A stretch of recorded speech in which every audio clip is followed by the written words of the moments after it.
शुक्लं वरदरं विष्णुं शशिवर्णं चतुर्भुजं प्रसन्नवदनं ध्यायेत् सर्वविघ्नोपशान्तये।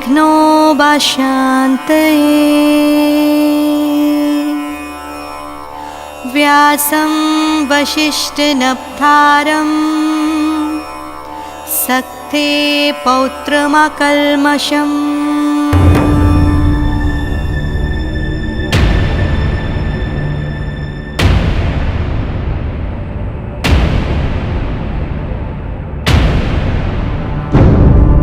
आश्चर्यजनक,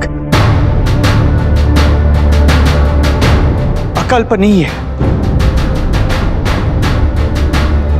प्रजापति दक्ष की पुत्री से और क्या अपेक्षा रखते हैं आप ऋषि कश्यप? देखिए सती भगवान विष्णु के नाम का पाठ कर रही है। इससे अधिक आश्चर्यजनक और क्या हो सकता है?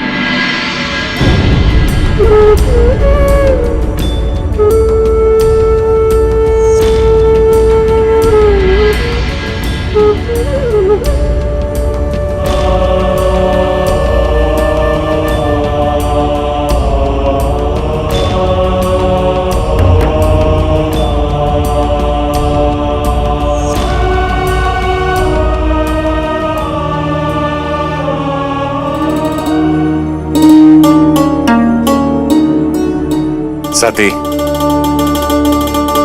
आज तुमने मेरा मन प्रसन्नता से भर दिया।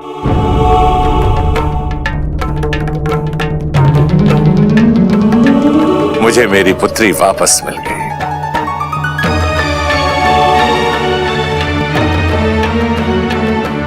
ऋषि भृगु, नगर के सभी ब्राह्मणों को बुलाएं और उनसे कहिए आज प्रजापति दक्ष से उन्हें मनचाहा दान मिलेगा।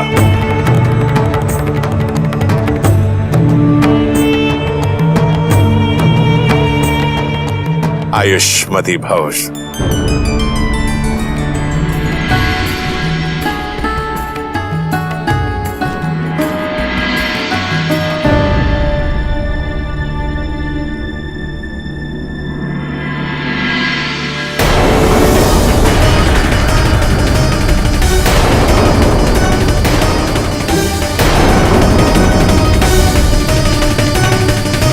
हे विष्णु भगवान, अब फिर कोई और अनर्थ तो नहीं होने वाला है।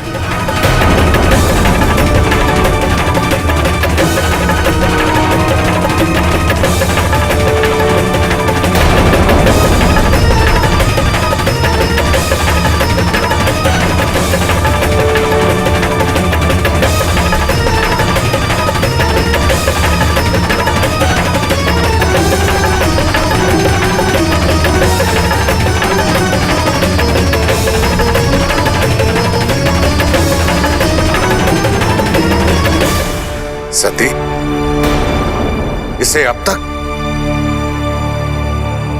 ये केवल एक पत्थर है पिताजी। इसका मेरे जीवन में कोई महत्व नहीं। इसे मैं इस भवन में आपकी आज्ञा के बिना लेकर आई थी, इसीलिए इसे विसर्जित करने से पूर्व आपकी आज्ञा लेना चाहती थी।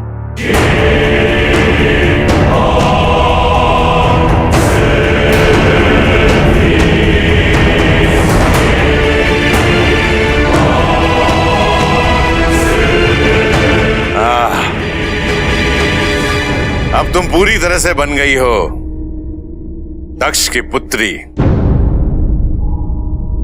दक्षायनी।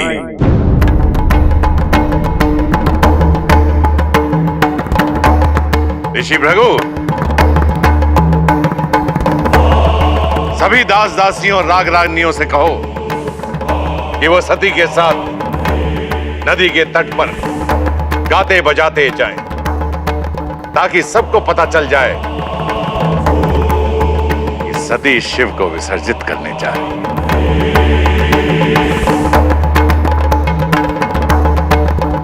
की कोई आवश्यकता नहीं है पिताजी। इस शिवलिंग को मैं अकेले ही विसर्जित करना चाहती हूँ। जैसी तुम्हारी इच्छा। जाओ, जाकर इस पत्थर को विसर्जित कर दो।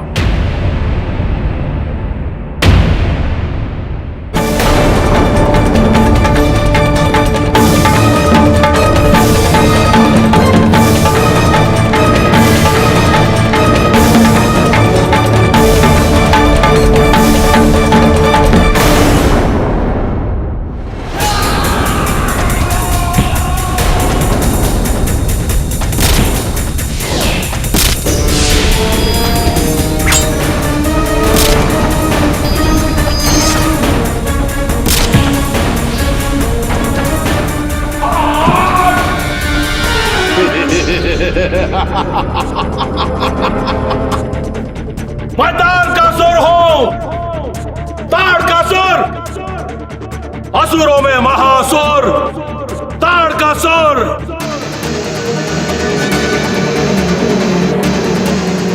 मैं अजर-अमर हूं, मुझे मारा नहीं जा सकता।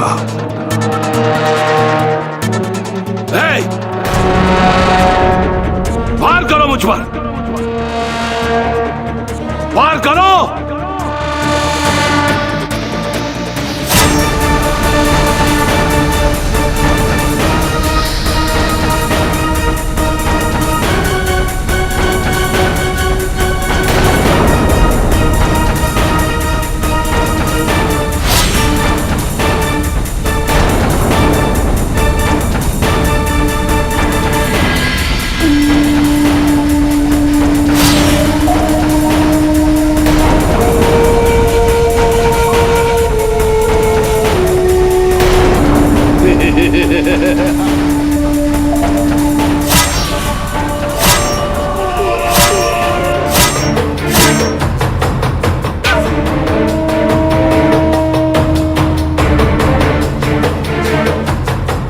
असुरों में महासुर,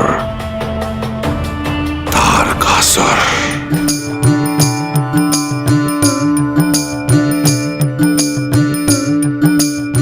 प्रणाम देवर्षि। नारायण नारायण। देवर्षि नारद का एक असुर के भवन में आगमन, मैं अचंभित हूं। तारकासुर, मेरा तो कार्य ही है सबकी भलाई चाहना। एक शुभ समाचार मिला था, सोचा तुम्हें भी देता चलूं।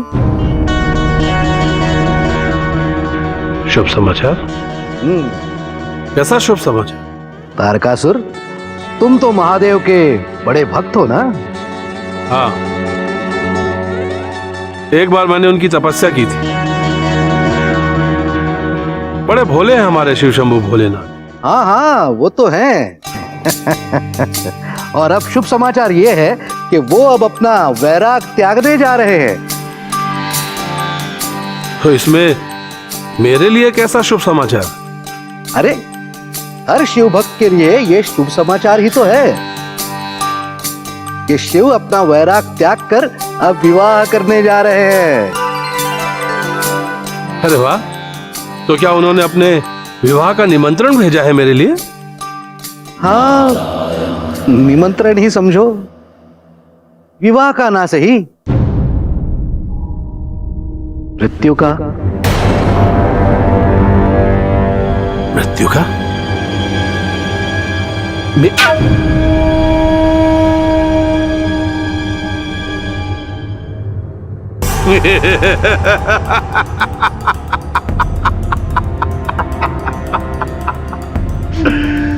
देवर्षि नारद, कदाचित आप भूल रहे हैं कि हम तारकासुर हैं और तारकासुर अजर अमर है। भूल तो तुम रहे हो तारकासुर। तुमने शिव से वरदान मांगा था कि तुम्हारी मृत्यु केवल शिवपुत्र के हाथों ही हो। प्रजापति दक्ष की पुत्री सती से शिव का विवाह हुआ नहीं।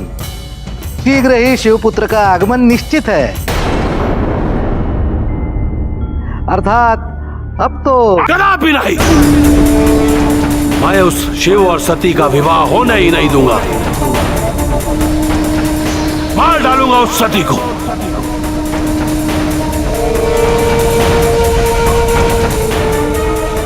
इस तारकासुर को अमर रहना है तो सती की बलि चढ़ाना आवश्यक है।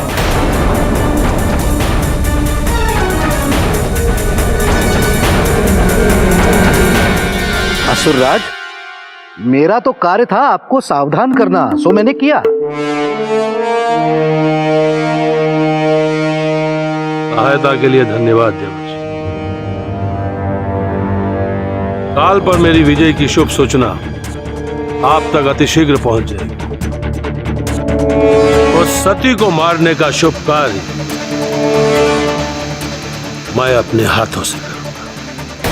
अरे नहीं नहीं तारकासुर, यदि तुम ऐसा करोगे तो बड़ा अनर्थ हो जाएगा। आपके कहने का तात्पर्य क्या है? मुझे उस सती को नहीं मारना चाहिए? नहीं नहीं, मुझे भय ये है कि यदि तुम ऐसा करोगे तो देव और असुरों में संग्राम छिड़ सकता है।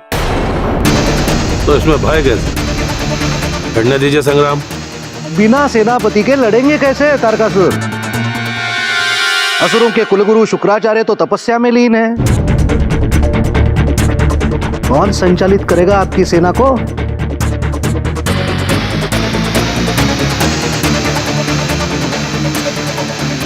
और एक नारी को मारने का कार्य आप स्वयं करें, यह तो महाबली तारकासुर को शोभा कहाँ देता है। सारा संसार उपहास करेगा आपका। मेरी माने तो ये कार्य आपके किसी योद्धा से करवाएं, वो भी गुप्त रूप से। और एक नारी को मारने का कार्य आप स्वयं करें, ये तो महाबली तारकासुर को शोभा कहाँ देता है। सारा संसार उपहास करेगा आपका। मेरी माने तो ये कार्य आपके किसी योद्धा से करवाएं, वो भी गुप्त रूप से। ठीक है देवर्षि, जैसी आपकी इच्छा। नारायण नारायण। अब मैं तो चला। प्रणाम देवर्षि। नारायण नारायण नारायण नारायण नारायण नारायण।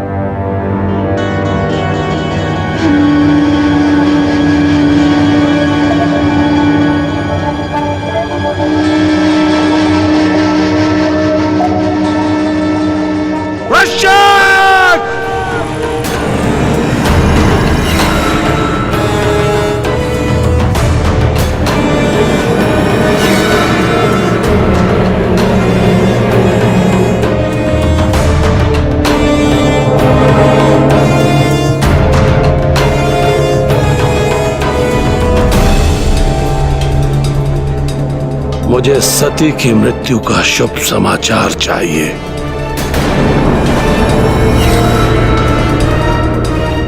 शीघ्रातिशीघ्र।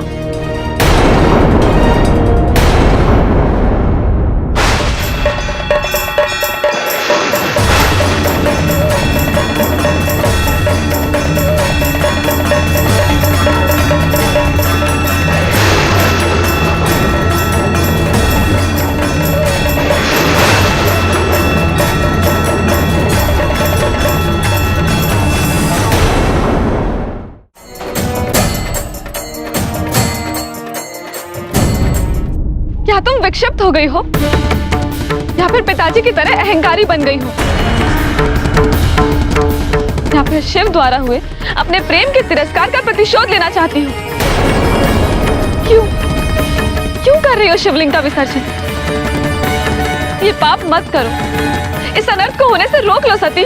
अनर्थ तो तब होता दीदी जब शिव का मेरे जीवन में कोई अर्थ होता। इस निरर्थक और व्यर्थ पत्थर को अपने पास रखने का क्या औचित्य है? इसका मेरे हाथों विसर्जित होना इसकी नियति है। इतनी निष्ठुर मत बनो सती। अपने हृदय के साथ छल मत करो। करना ही है तो शिव को पाने की चेष्टा करो। कहा ना मैंने, इन बातों का मेरे लिए अब कोई महत्व नहीं। अब मेरा शिव से कोई नाता नहीं। क्या कहा? शिव से तुम्हारा कोई नाता नहीं? भूल गई, वो तुम्हारा प्रेम है, तुम्हारे जीवन का आधार है, उद्देश्य है, अर्थ है। कहा ना मैंने, शिव का मेरे जीवन में कोई अर्थ नहीं। मैं केवल वो कर रही हूँ जो एक प्रजापति की पुत्री को करना चाहिए। मैं अपने सभी कर्तव्यों का पालन कर रही हूँ। आप मेरे मार्ग में बाधा न डालें। मैं तो केवल तुम्हें मार्ग पर लाने का प्रयत्न कर रही हूँ। पिताजी और परिवार के दुख का कारण शिव नहीं, उनका अहंकार है। वही अहंकार जो मुझे और रोहिणी को विधवा बनाने वाला था। और आज अगर हम दोनों बहनें और माता प्रसूति सुहागिन है तो केवल शिव की कृपा से।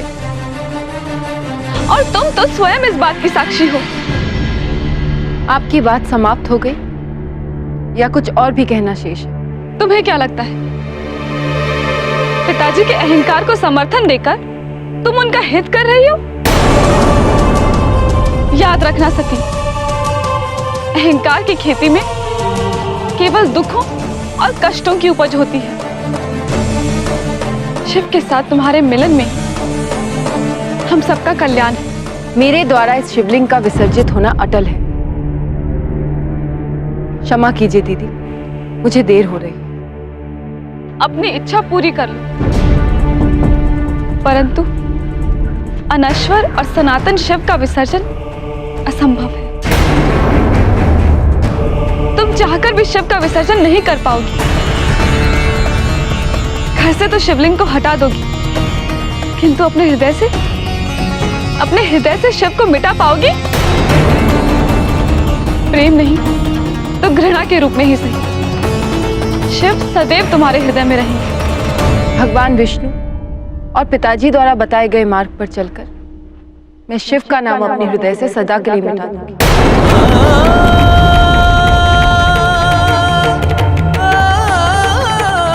मुझे देर हो रही है दीदी, मैं चलती हूँ।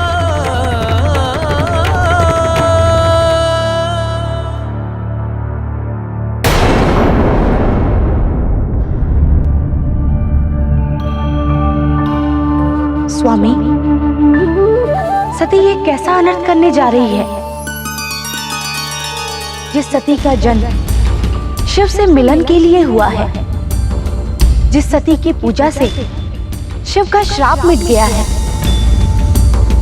वो सती जाने अनजाने में अपने आधे अस्तित्व को विसर्जित करने जा रही है। बड़े ही अनचाहे और दुखदाई मोड़ पर आ गई है सती और शिव की प्रेम कथा। अब इस कथा को केवल आप संवार सकती हैं प्राणप्रिय। एक नारी ही दूसरी नारी की व्यथा को समझ सकती और उसकी व्यथा का निदान भी कर सकती है। स्वामी, मैं प्रयास करूंगी, परंतु एक बात मैं आपसे अवश्य कहना चाहूंगी। आदि शक्ति ने सती के रूप में जन्म लिया है, परंतु सती अभी पूरी तरह से आदि शक्ति बनी कहाँ है। सती तो मनुष्य की योनि की सीमाओं से बंधी हुई वो किशोरी हैं जिन्होंने अभी अभी बालावस्था को लांघकर यौवन में अपना पहला चरण रखा है। तो स्वामी, हम एक साधारण कन्या से आदि शक्ति के महान आचरण की ही अपेक्षा क्यों कर रहे हैं? सती व्यक्तिगत प्रेम और शाश्वत प्रेम में अंतर कैसे समझ सकती हैं? जिस मय के साथ मानव शरीर का निर्माण होता है, उस मय से सती स्वयं को कैसे दूर रख सकती हैं? यही तो सारी दुविधाओं की जड़ है देवी। यदि सती मनुष्य की सीमा में बंधी ना होती तो शिव उन्हें स्वीकार ना कर लेते। माना सती अपनी सीमाओं से बंधी हुई है, परंतु शिव तो सभी सीमाओं के बंधन से मुक्त है ना स्वामी। यदि सती अपनी सीमा नहीं लांघ सकती, तो क्या शिव अपने अर्धांगिनी के लिए उनकी सीमा में आकर उन्हें अपना नहीं सकते? मुझे तो लगता है कि शिव को यदि सती को पाना है, तो उन्हें स्वयं सती के पास जाना होगा। आपके सभी प्रश्नों के उत्तर केवल आने वाला कल दे सकता है देवी, और समय के गर्भ में क्या छिपा है ये कोई नहीं जानता।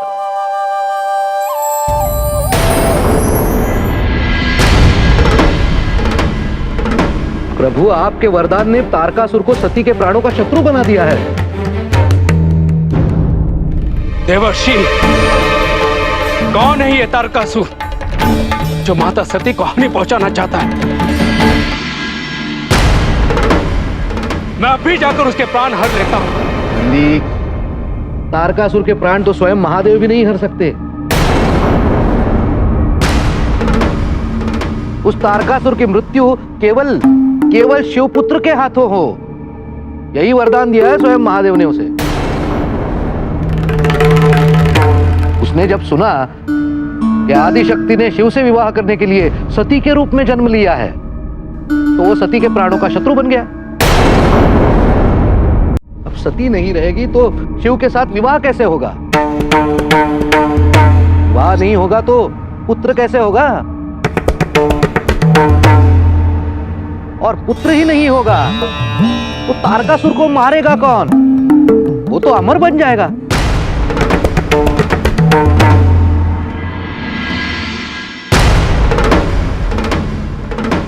अब समझा, अब मैं समझ गया कि आप माता सती से विवाह क्यों नहीं करना चाहते। क्योंकि आप अपने भक्त तारकासुर को मृत्यु से बचाना चाहते हैं ना महादेव। इतना भी क्या भोला बनना, बोले ना, एक भक्त के लिए परिवार का त्याग, ये अनुचित है महादेव, ये अनुचित है। तुम गलत समझ रहे हो नंदी। मैंने तारकासुर को वरदान दिया था क्योंकि वो उसका अधिकार था, हल था उसकी तपस्या का। उसने जो मांगा था उसे वो देने से मैं स्वयं को रोक नहीं सकता था, परंतु मेरे वरदान का मेरे विवाह से, सती से कोई संबंध नहीं।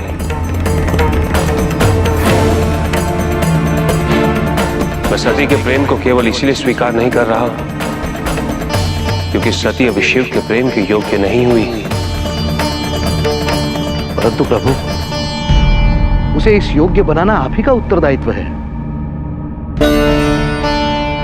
मत भूलिए प्रभु, मिट्टी घड़ा बनने योग्य नहीं होती, कुम्हार उसे उस योग्य बनाता है।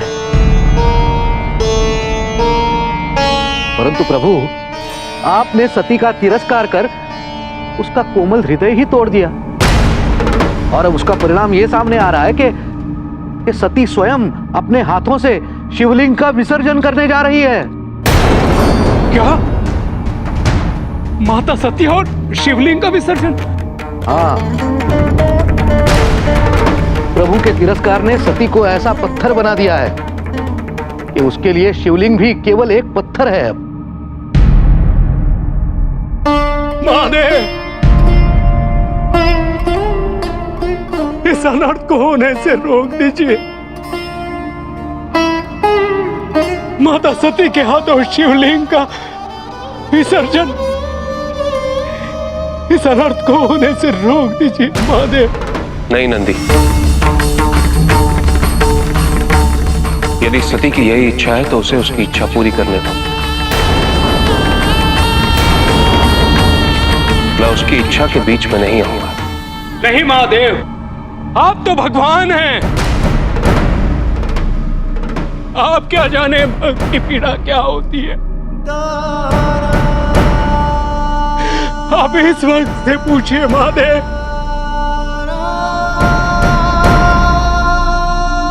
कि माता सती के हाथों शिवलिंग का विसर्जन ये भक्त देख पाएगा। नहीं महादेव, नहीं।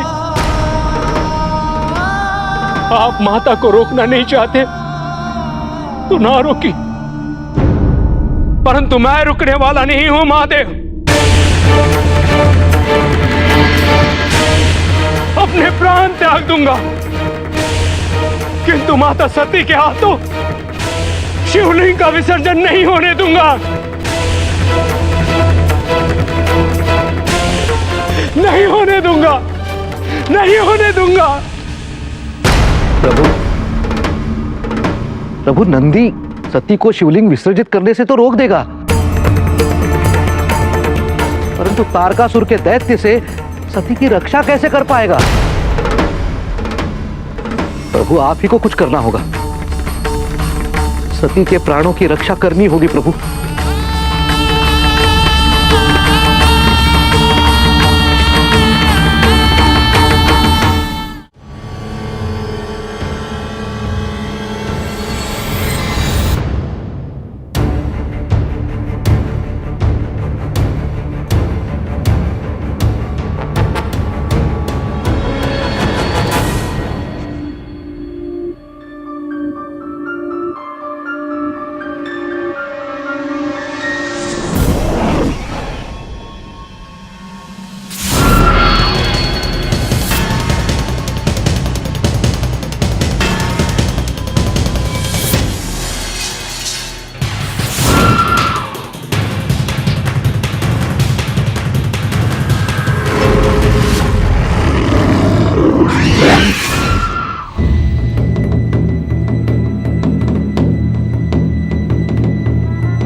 संसारसारं भुजगेन्द्रहारं कर्पूरगौरं करुणावतारं संसारसारं भुजगेन्द्रहारम्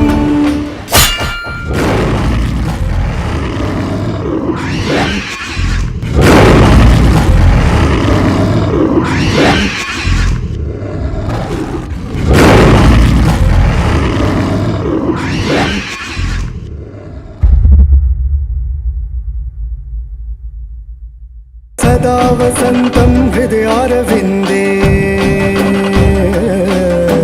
सदा वसन्तं हृदयारविन्दे भवं भवानी सहितं नमामि भवं भवानी सहितं नमामि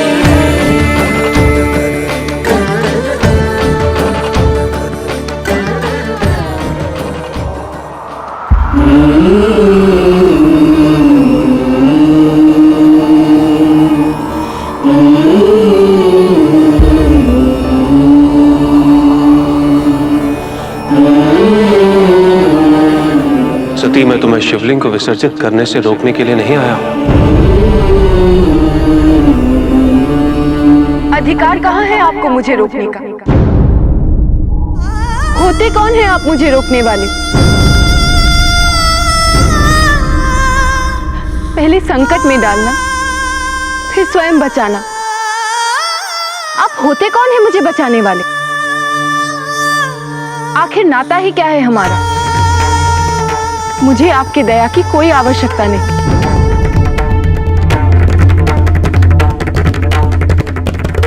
जानती हूं, दक्षायनी हूं, 5 तत्वों से बने इस शरीर की सीमा में बंधी हूं। उस दिन आपने मुझे अयोग्य कहा था, परंतु आज ये सती शिव को अपने लिए अयोग्य पाती है। शिव मेरे लिए पत्थर है, केवल पत्थर, जिसका स्थान ना तो मेरे हृदय में है, ना ही मेरे घर में। एक ऐसा पत्थर जो केवल विसर्जन के योग्य है। सती, मैं तुम्हारी पीड़ा को समझ सकता हूं, परंतु मैं... पीड़ा तो तब थी जब मैं भ्रमित थी, किंतु आज हृदय में भ्रम टूटने की शांति है। एक और बात याद दिलाना चाहती हूं। इस प्रकार बार बार एक संस्कारी कुल की कन्या का किसी परपुरुष से मिलना या वार्तालाप करने को प्रजापति दक्ष के समाज में निंदा की दृष्टि से देखा जाता है। आप शमशान के उस पार हैं और मैं इस पार। हमारे बीच शमशान की यह सीमा रेखा सदैव रहेगी। आशा करती हूं कि आप उस सीमा रेखा को लांघने का प्रयास कभी नहीं करेंगे।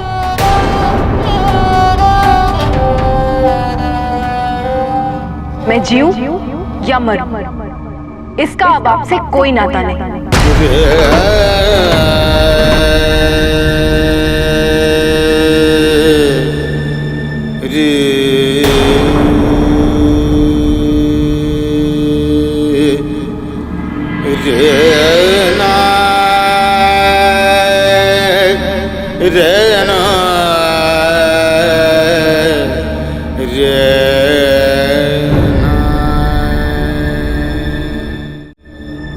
महादेव, रोक लीजिए माता को, माता सती को रोक लीजिए, रोक लीजिए माँ।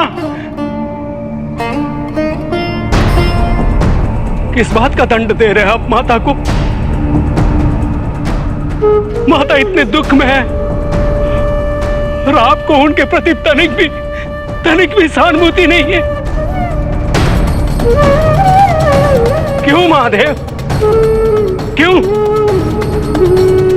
मैं पशु हूं, परंतु मैं इतना तो अवश्य जानता हूं महादेव कि ये सब आपके उपेक्षा के कारण ही हो रहा है।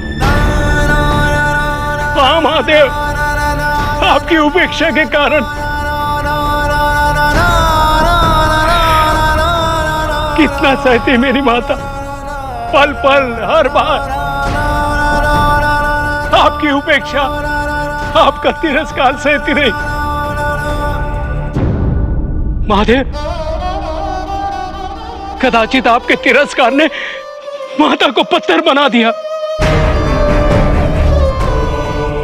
परंतु महादेव, उस पत्थर की कठोरता के अंदर अथाह जल शेष है। यदि आपकी इच्छा हो महादेव, तो प्रेम का झरना फिर से फूट सकता है। रोक लीजिए माता को महादेव, रोक लीजिए। यह असंभव है नंदी। यह असंभव नहीं है महादेव, असंभव नहीं है। आप उनके समक्ष जाकर अपने प्रेम को स्वीकार तो कीजिए। मुझे पूर्ण रूप से विश्वास है कि माता की कठोरता क्षण भर में ही समाप्त हो जाएगी और वो साथ आपके साथ कैलाश आ जाएगी।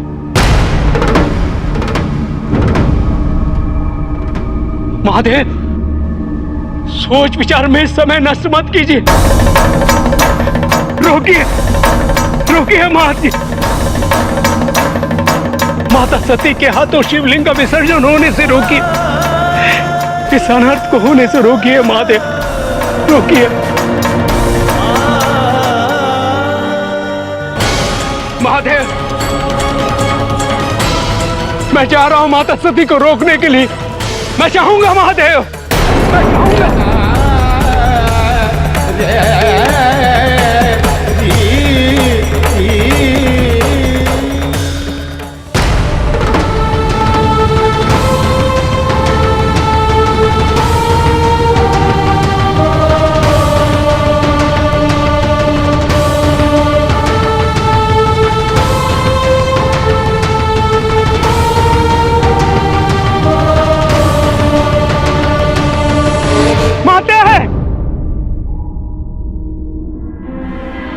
रुक जाइए माते, माते रुक जाइए, रुक जाइए माता, रुक जाइए। मुझे पहचाना माता, मैं नंदी हूं। मैं जानता हूं कि आप महादेव से बहुत ही रुष्ट हैं, किंतु माता मैं ये भी जानता हूं कि मेरे महादेव एकदम भोलेनाथ है। दिखते हैं वैरागी रुखे, किंतु उनका हृदय बहुत कोमल है माता। किंतु मैं ये भी जानता हूं माते कि आज आप दोनों के बीच जो कुछ भी हो रहा है वो प्रेम की अधिकता के कारण हो रहा है। जितना आप दोनों एक दूसरे को प्रेम करते हैं उतना संसार में कभी किसी ने किया नहीं होगा माते। प्रतीत होता है उन्होंने बहुत कुछ सिखाकर भेजा है तुम्हें, पर मुझे इन सब बातों में अब कोई रुचि नहीं। नहीं माता, नहीं नहीं, मैं अपनी इच्छा से ही आया हूं भागते हुए। दास हूं शिव का, देखा नहीं गया इसलिए चलाया माते। आप शिवलिंग को विसर्जित करने का विचार त्याग दीजिए माते, त्याग दीजिए, यह अनर्थ मत होने दीजिए। और जो शिव ने मेरे साथ किया, क्या वो अनर्थ नहीं था? अब ये बातें मेरे लिए निरर्थक है। कोई अर्थ नहीं है इस शिवलिंग का मेरे जीवन में। नंदी, हट जाओ मेरे मार्ग से।